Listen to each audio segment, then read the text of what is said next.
The chairman of troubled Darlington Football Club, George Reynolds, has walked out of the job. The news that his 4-year reign at the Quakers has come to an end has shocked many at the club. The flamboyant businessman today said he's put everything he had into Darlington FC and is happy to step aside. As Julie Harrison reports, his decision has been welcomed by those trying to rescue the club. The Reynolds Arena all but deserted today. After mounting pressure, owner George Reynolds has resigned as chairman and director of the club. I decided I've stepped down as chairman. There's the chair. And let's have all these geniuses out now, and these, as I say, weekend Pericom with 30 bob million, let's have them out and let them go in the chair and let them see what it's all about, let them see how easy it is, because there's nothing to it. They all keep telling me that. The Darlington Supporters Trust are trying to raise £250,000 to save the club from extinction. They're also part of a consortium which is putting a bid together to buy the ailing side. We are in a very, very bad state of affairs financially, and we're looking for people to rally around the Darlington Football Trust, become members, make us a stronger voice so that we can be a part of the football club and help save it. The Supporters Trust and fans of the third division side feel Mr Reynolds' decision means a brighter future for the club. The departure of Mr Reynolds, I think, is going to help our cause incredibly. We've had bucket collections at the ground of the last few home games, and it's been amazing how many people have refused to put into the fund because they were worried that that was going to be used to finance George Reynolds. I think it will make it easier for us to be able to raise money. And, you know, there's a lot of supporters, I think, unfortunately, have stayed away from the club, and we'd like to think that we are going to get those people back. Despite the crisis at the club, George Reynolds says he wouldn't turn the clock back.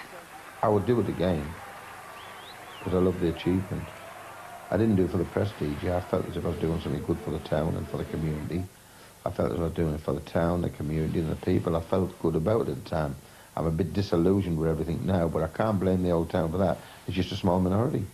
With the club struggling to stay in the Football League and to stay afloat financially, it seems its future remains very much uncertain.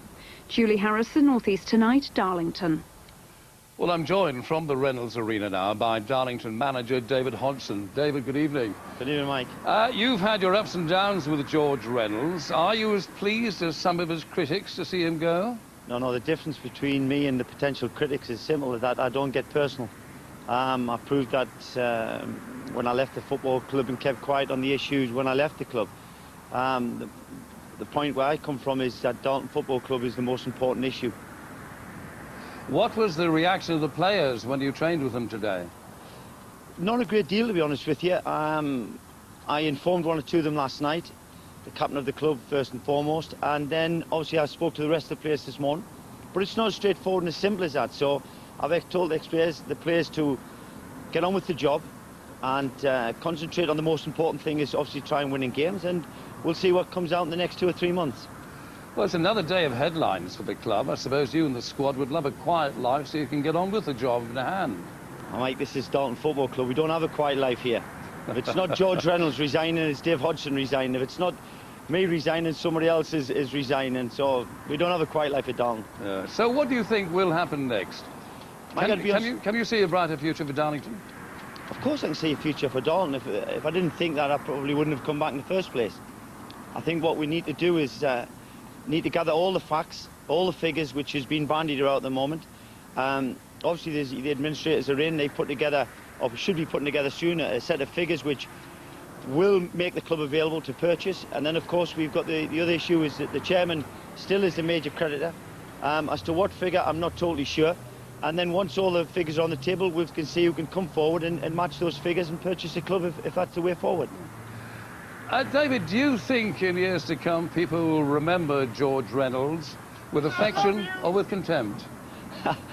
I think there's two sides to that one. I was obviously someone who just drove past and said they love George, but however, listen, of course there's people who will like George Reynolds and there are people who dislike George Reynolds. There's people like Dave Hodgson, people dislike Dave Hodgson. That's just life, you just have to accept that.